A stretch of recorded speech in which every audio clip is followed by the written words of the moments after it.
నమస్తే, నేను మీ మధు. గత కొద్ది నెలలుగా ఈ ఫోన్ ట్యాపింగ్ వ్యవహారం అయితే తెర మీదకి వచ్చిన విషయం అందరికీ తెలిసిందే. అయితే ఈ ఫోన్ ట్యాపింగ్ వ్యవహారంలో కేసీఆర్ ని, కేటీఆర్ ని విచారణకు పిలిచే అవకాశాలు ఉన్నాయా? వీరి అరెస్ట్ ఖాయంగా అయితే తెలుస్తుంది. మరి ఈ రోజు దీని గురించి క్లియర్ గా అయితే తెలుసుకుందాం. ప్రస్తుతం మనతో పాటు ఉన్నారు సీనియర్ జర్నలిస్ట్ సిఎస్ రావు గారు. వారిని అడిగి మరిన్ని విషయాలను తెలుసుకుందాం. నమస్కారం సార్. నమస్తే సార్, ఈ ఫోన్ ట్యాపింగ్ వ్యవహారం చూస్తే ఒక్కొక్కరిని పిలిచి విచారిస్తున్నారు. ఇప్పుడు కేసీఆర్ వంతు కూడా వచ్చిందని అంటున్నారు. మరి ఇవన్నీ పరిణామాలు చూస్తుంటే వీళ్ళ అరెస్ట్ కి తెరలేవనున్నట్టయితే తెలుస్తుంది. మరి ఇదంతా నిజమే అంటారా? ఫోన్ ట్యాపింగ్ అనేది నిజమే, దీంట్లో ఎవరు కాదనలేరు. ఎందుకంటే ఈవెన్ కేటీఆర్ గారే ఒక మూమెంట్ లో 4-5 ఫోన్ ట్యాప్ చేస్తే ఏమవుతుంది అని అన్నారు. కేసీఆర్ గారు ఏమన్నారు, పొలిటికల్ ఇంటెలిజెన్స్ లో ఫోన్ ట్యాపింగ్ అనేది కామన్, అదే కొత్త కాదని చెప్పి ఆయన అన్నారు. అంటే ఫోన్ ట్యాపింగ్ అనేది నిజమే. కాకపోతే ఆ ఫోన్ ట్యాపింగ్ ని ఏ రేంజ్లో చేశారు. ఫోన్ ట్యాప్ చేసేటప్పుడు దానికి ఒక ప్రొసీజర్ ఉంటుంది. ఆ ప్రొసీజర్ ప్రకారం చేయాలి. డీజీపీ గారి ఆధ్వర్యంలో ఒక కమిటీ ఉంటుంది. ఆ కమిటీకి ఆ ఫోన్ నెంబర్లు ఇవ్వాలి. ఆ కమిటీ అప్రూవల్ అయిన తర్వాత ప్రొవైడర్స్కి ఇస్తే ప్రొవైడర్స్ ఫోన్ ట్యాప్ చేస్తారు. ఎప్పటి నుంచి ఎప్పటిదాకా చేయాలనేది కూడా ఉంటుంది. సో పొలిటికల్ ఇంటెలిజెన్స్లో అది ఉంటుంది సహజంగా. కాకపోతే ఈ ప్రొసీజర్స్కి భిన్నంగా ప్రైవేటు ఆపరేటర్స్ని ఉపయోగించి, ప్రైవేట్ పరికరాలను ఉపయోగించి ఇజ్రాయెల్ నుంచి కొన్ని పరికరాలు తీసుకొచ్చి ఫోన్ ట్యాప్ చేశారు అనేది ఆరోపణ. దీనికి సంబంధించి అనేక మందిని ఇప్పటివరకు విచారించారు. తాజాగా హరీష్ రావు గారిని పిలిచి దాదాపు 12 గంటల పాటు ఏమో విచారించారు. ఆయన ఇచ్చినటువంటి వాంగ్మూలం, అంతకుముందు ప్రణీత్ రావు, తర్వాత ప్రభాకర్ రావు, ఇలా చాలామంది రావులు ఉన్నారు. ఆ రోజున ఈ ఇంటెలిజెన్స్లో మొత్తం రావులే ఉంది. అంటే రావులు అంటే వెలమ సామాజిక వర్గానికి సంబంధించినటువంటి వాళ్ళే ఉన్నారు. ఎస్ఐ దగ్గర నుంచి అక్కడ ఇన్ఛార్జి ప్రభాకర్ రావు గారి దాకా. ఈ విషయం రేవంత్ రెడ్డి గారు అనేక సందర్భాల్లో చెప్పారు.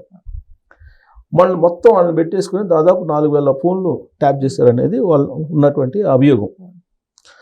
అందరినీ విచారించుకుంటూ వాళ్ళ వాంగ్మూలాలన్నింటినీ తీసుకుంటూ ఇప్పుడు ఎక్కడి వరకు వచ్చింది, హరీష్ రావు గారి దగ్గరకు వచ్చింది.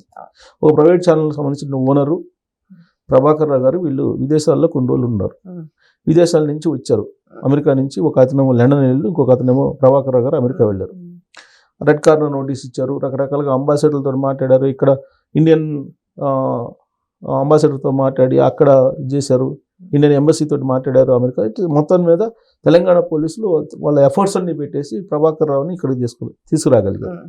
అయితే ఆయన అరెస్ట్ చేసే ముందు మళ్ళీ సుప్రీంకోర్టుని ఆశ్రయించారు. సుప్రీంకోర్టు కూడా విచారణకి కోఆపరేట్ చేయండి అని చెప్పారు. ఇవన్నీ జరిగాయి. మ్యాక్సిమం ఎలా చేయాలో ప్రజాస్వామ్యతంగా, చట్టబద్ధంగా, రాజ్యాంగపరంగా ఆ విధంగా తెలంగాణ పోలీసులు పర్ఫెక్ట్గా చేశారు ఇప్పటి వరకు కూడా. అయితే ఈ ఫోన్ ట్యాపింగ్ సంబంధించి హరీష్ రావు గారి దగ్గరికి వచ్చింది. నెక్స్ట్ ఎవరి దగ్గరికి వెళ్తుంది అనేది ఆసక్తి.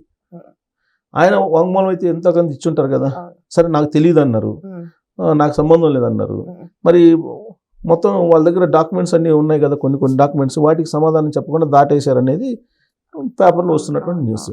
సరే, ఆయన ఇచ్చినటువంటి వాంగ్మూలం కానీ లేదా ప్రభాకర్ రావు గారు ఇచ్చినటువంటి వాంగ్మూలం కానీ వీటిని బేస్ చేసుకొని కేటీఆర్ గారిని రేపో మాపు పిలిచే అవకాశం ఉందని చెప్పి ఒకటి వినిపిస్తుంది. ఇప్పుడు తాజాగా న్యూస్ ఏంటంటే మరోసారి విచారణకు హాజరు కమ్మని చెప్పి హరీష్ రావు గారికి నోటీస్ పంపించారు తెలంగాణ సిట్ అని చెప్పి ఇప్పుడు వస్తున్నటువంటి న్యూస్. ఇంకొక విషయం ఏంటంటే సార్, హరీష్ రావు గారు వాళ్ళ ఫ్యామిలీ మెంబర్స్ ని కూడా ట్యాప్ చేశారు. అంటే వాళ్ళ ఫోన్ కూడా ట్యాప్ చేశారు. ఈ విషయం మీకు తెలుసా అని హరీష్ రావు గారిని అడిగినట్టు కూడా ఆయన చెప్పుకొస్తున్నారు. మరి దీన్ని ఎలా తీసుకోవాలంటారు? విచారణ సందర్భంగా అడిగారని వాళ్ళు వచ్చినటువంటి న్యూస్. విచారణ సందర్భంగా హరీష్ రావు గారిది మీ ఫోన్ ట్యాప్ చేశారు, అలాగే మీ ఇంట్లో వాళ్ళ ఫ్యామిలీ ట్యాప్ చేశారు, ఈ విషయం మీకు తెలుసా అంటే నాకు తెలియదు అని చెప్పారు. నాకు తెలియదు, నాకు గుర్తులేదని కొన్ని అట్లా చెప్పారు ఆయన. కానీ అక్కడ డాక్యుమెంట్స్ అయితే ఉన్నాయి కదా, కొన్ని డాక్యుమెంట్స్ ఎవిడెన్స్ అయితే ఉంటాయి కదా. ఆ ఎవిడెన్స్ చూపించి అడిగినప్పుడు ఆయన కొన్నిటికి మౌనమే సమాధానం అన్నట్టుగా కాముగా ఉన్నారని చెప్పి అన్నారు. సరే, వచ్చిన న్యూస్. ఇప్పుడు ఆయన విచారించింది ఏం విచారించారు, ఈయన ఏం చెప్పారు అనేది అఫీషియల్గా బయట రాల. ఆ రోజు ఉన్నటువంటి హోంశాఖ మంత్రి ఆయన పేరు చెప్పారనేది కూడా ఇప్పుడు కాంగ్రెస్ పార్టీ వాళ్ళు చెప్తున్నారు. సరే, ఆ హోంశాఖ మంత్రి ఉంటే హోంశాఖ మంత్రిని కూడా పిలుస్తారు, ఆయన కూడా పిలిచి విచారించే అవకాశం ఉంది. సో కాబట్టి వీళ్ళు ఇచ్చినట్టు వాంగ్మూలాన్ని బేస్ చేసుకొని కేటీఆర్ గారిని కూడా పిలిచే అవకాశం ఉంది. ఆయన వాంగ్మూలాన్ని కూడా తీసుకుంటారు. ఆ తర్వాత ఫామ్ హౌస్లో ఉన్నటువంటి కేసీఆర్ గారికి కూడా నోటీసులు ఇవ్వడానికి అవకాశం ఉంది. ఎందుకంటే కాళేశ్వరం ప్రాజెక్టులో నోటీసులు ఇచ్చి పిలిపించి విచారణ చేసిన సందర్భాన్ని మనం చూసాం. కాబట్టి ఫోన్ ట్యాపింగ్ కేసులో కూడా నోటీసులు ఇచ్చి పిలిచి విచారించడానికి అవకాశాలు ఉన్నాయి. సరే, అరెస్ట్ వరకు వెళ్తారా వెళ్ళరా అనేది మనం చూడాలి. ఎందుకంటే కాళేశ్వరం ప్రాజెక్టుకి సంబంధించి కూడా అరెస్ట్ చేస్తారని చెప్పి అనుకున్నారు. లాస్ట్కి ఏం చేశారు, అసెంబ్లీలో తీర్మానం చేసి సిబిఐ కోర్టులో వేసేసారు, అంటే కేంద్రం కోర్టులో వేసేసారు. సిబిఐ అనేది కేంద్రం పరిధిలో ఉంది, వేసేసారు. సో కాబట్టి ఈ ఫోన్ ట్యాపింగ్ కేసులో కూడా ఇండియన్ టెలిగ్రాఫిక్ యాక్ట్ ప్రకారం చాలా బలమైనటువంటి కేసు ఇది. ఇది ఆల్రెడీ దీనికి సంబంధించి సిట్టు చాలా సైంటిఫిక్గా విచారణ చేసింది. ఇది ఇండియన్ టెలిగ్రాఫిక్ యాక్ట్ ప్రకారం చాలా పెద్ద కేసు ఇది. ఈ కేసులో అరెస్ట్ అయితే ఇప్పట్లో బయటకు వచ్చే పరిస్థితి కూడా ఉండకపోవచ్చు, అంత సీరియస్ కేసు ఇది. ఇంకోటి ఏంటంటే ఈ కేసులో దాదాపు 11 మందో 14 మందో సుమారుగా జడ్జిలకు సంబంధించినట్టు ఫోన్ ట్యాప్ చేశారు. ఇది బయటకు వచ్చింది, న్యూస్ కూడా వచ్చింది. జడ్జిలకు సంబంధించిన ఫోన్లు, ఆ జడ్జిల్లో కూడా ఒక లేడీ జడ్జికి సంబంధించిన ఫోను. ఇంకోటి ఏంటంటే కవిత గారు చెప్తున్న దాని ప్రకారం ఏంటి, వాళ్ళ భర్తది ఆవిడ ఫోన్ కూడా ట్యాప్ చేశారని చెప్తున్నారు కదా. ఆవిడ సొంత ఇంట్లో వాళ్ళ ఫోన్లు ట్యాప్ చేసేటువంటి దౌర్భాగ్యులు అని చెప్పి ఆవిడే కామెంట్ చేశారు కదా. ఇప్పుడు మనమేం చేయలేదు కదా, వాళ్ళ కుమార్తె చేసింది కదా. వాళ్ళ కుమార్తె కవిత గారే చేస్తున్నారు ఫోన్ ట్యాపింగ్ సంబంధించినటువంటి. ఎవరెవరు ఫోన్ ట్యాప్ చేశారు, ఇళ్లలో వాళ్ళు ఫోన్ ట్యాప్లు చేశారు, సొంత అల్లుడి ఫోన్ కూడా ట్యాప్ చేసేంత దౌర్భాగ్యం పరిస్థితి, చుట్టూరు దెయ్యాల పరిస్థితి అలా ఉంది. కేసీఆర్ గారు చుట్టూ ఉన్న దెయ్యాలు చేసే పని ఇదేను అని చెప్పి ఆవిడ చెప్పారు కదా. అయితే ఇక్కడ స్పష్టంగా తెలుస్తుంది సార్, ఫోన్ ట్యాపింగ్ అయితే చేసింది మాత్రం అక్కడ నుంచి జరిగింది, ఎక్కడైతే ఫామ్ హౌస్ ఉందో అక్కడ నుంచి జరిగినట్టయితే తెలుస్తుంది, క్లారిటీ తెలుస్తుంది. ఫోన్ ట్యాపింగ్ ఫామ్ హౌస్ నుంచి కాదు, గవర్నమెంట్ ఉన్నప్పుడు ఆ గవర్నమెంట్ లో ఉండేటువంటి వాళ్ళు ఎవరు చెప్పారు అనేది ఇప్పుడు ట్రేస్ అవుట్ చేస్తున్నారు. ఒక్కొక్కళ్ళని తెలుసుకుంటూ వస్తున్నారు. ఫోన్ ట్యాపింగ్ చేయమున్నప్పుడు నీకు పోలీసులు వాళ్ళ స్టైల్లో వాళ్ళు చేస్తారు. అయితే ఇక్కడ ప్రాసెస్ ప్రకారం చేయలేదు, అది ఇష్యూ. ప్రాసెస్ ప్రకారం చేయలేదు అనేది ఎలా తెలుస్తుంది అని అంటే, ఇప్పుడు గవర్నమెంట్ మారింది, 2023లో గవర్నమెంట్ మారింది, కాంగ్రెస్ గవర్నమెంట్ వచ్చింది, రేవంత్ రెడ్డి గారు సీఎం. ఆయన ప్రమాణ స్వీకారం 9వ తారీఖున చేశారు. ఆ ప్రమాణ స్వీకారానికి ముందే, అంటే రిజల్ట్ వచ్చిన రోజే ఈ పరికరాలను తీసుకెళ్లి హార్డ్ డిస్క్లు, తర్వాత పెన్ డ్రైవ్లు, వీటన్నింటి తీసుకెళ్లి మూసీ నదిలో వేశారు. మూసీ నదిలో వేస్తే అక్కడి నుంచి మళ్ళీ తీసుకొచ్చారు కొన్ని. అప్పటికే వాటన్నిటి బ్రేక్ అయిపోయినాయి, కొన్నిటిని కాల్ చేశారు, ఇవన్నీ చేశారు. అంటే ఫోన్ ట్యాపింగ్కి సంబంధించినటువంటి విచారణ చేస్తారు వీళ్ళు అని తెలుసు. ఫోన్ ట్యాపింగ్ చేసామని తెలుసు వాళ్ళకి. లేదంటే ఆ పెన్ డ్రైవ్లు, హార్డ్ డిస్క్లు తీసుకెళ్లి మూసీ నదిలో వేయాల్సిన అవసరం లేదుగా, పెన్ డ్రైవ్లు కాల్ చేయాల్సిన అవసరం లేదుగా, వాటిని పొడి చేయాల్సిన అవసరం లేదుగా. అంటే ఏదో జరిగింది, జరిగితేనే కదా మీరు ఆధారాలు లేకుండా చేసే ప్రయత్నం చేశారు కదా. అలాగే ఇంకో డిపార్ట్మెంట్లో మొత్తం ఫైల్స్ అన్ని తగలబెట్టారు కదా. ఇప్పుడు రిజల్ట్ వచ్చిన రోజుకను ప్రమాణ స్వీకారానికి మధ్యలో 3-4 రోజులు గ్యాప్ ఉంది. ఈ 3-4 రోజులు జరిగింది ఏంటి, ఇదే కదా జరిగింది. సో దీంతో అవన్నీ పట్టకు రావడంతో పాటు దీనికి సంబంధించిన ఆధారాలను సేకరించడానికి టైం పట్టింది, కానీ ఆధారాలను సేకరించారు, వాంగ్మూలాలు తీసుకున్నారు. దీన్ని కేసుని కనుక పకడ్బందీగా చేయగలిగితే చాలా బలమైనటువంటి కేసు.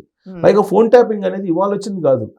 చంద్రబాబు నాయుడు గారు అప్పుడు రాష్ట్రం విడిపోయిన తర్వాత 2014లో ముఖ్యమంత్రిగా అయినప్పుడు ఆంధ్రప్రదేశ్కి ఆయన ఇక్కడి నుంచి పరిపాలించారు కొన్ని రోజుల పాటు, కొన్ని నెలలు. ఆయన అప్పుడు అక్కడ రాజధాని లేదు. ఇక్కడ బైఫర్కేషన్ యాక్ట్ ప్రకారం 2024 వరకు ఉమ్మడి రాజధానిగా హైదరాబాద్ను వాడుకోండి అని చెప్పారు. అందుకే హైదరాబాద్లో ఉంటూ పరిపాలన సాగిస్తూ వచ్చినటువంటి క్రమంలో చంద్రబాబు నాయుడు గారు ఫోన్ ట్యాప్ చేశారు. చంద్రబాబు నాయుడు గారు ఫోన్ ట్యాప్ చేస్తే ఆంధ్రప్రదేశ్ ప్రభుత్వం కేసు పెట్టింది. ఆ కేసు కూడా ఉంది ఇప్పుడు, ఆ కేసు కూడా ఇప్పుడు నడుస్తుంది. ఫోన్ ట్యాపింగ్ కేసు ఉంది. ఈ ఫోన్ ట్యాపింగ్ కేసులో ఉన్నటువంటి క్రమంలో ఓటుకు నోటు కేసుని తీసుకొచ్చారు. మళ్ళీ ఇది టిట్ ఫర్ టాట్ లాగా ఓటుకు నోటు కేసు అనేది ఒకదాన్ని తీసుకొచ్చారు. సో ఈ కేసుల నేపథ్యంలో ఇవన్నీ గొడవ ఎందుకులు అని చెప్పి ఈయన వెళ్ళిపోయారు. ఈ ఫోన్ ట్యాపింగ్ కేసులో వైసీపీ అధినేత జగన్ హస్తం కూడా ఉందని షర్మిల కూడా కొన్నిసార్లు చెప్పారు సార్. చెప్పారు, షర్మిల గారు కూడా చెప్పారు.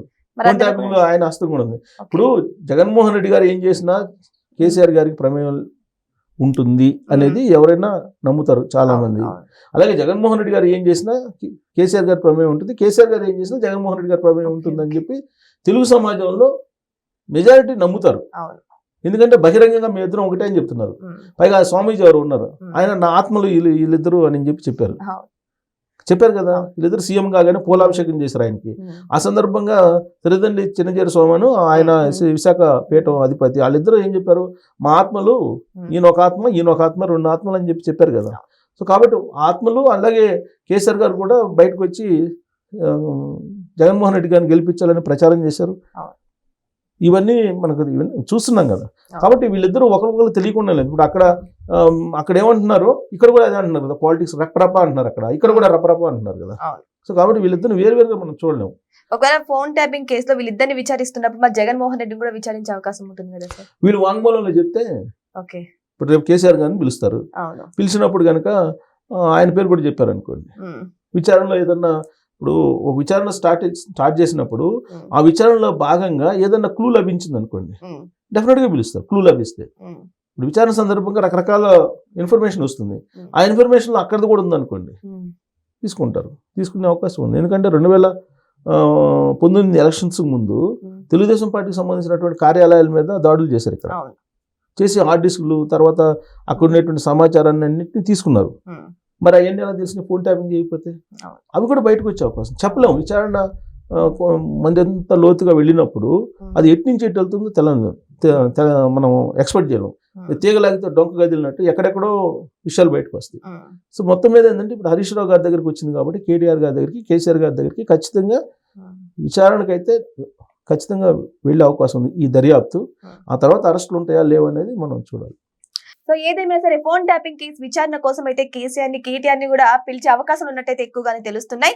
మరి ఆ విచారణ తర్వాత ఏం బయటపడనుంది అనేది మనం అంతా వెయిట్ చేసి చూడాల్సిందే. Thank you so much. Thank you.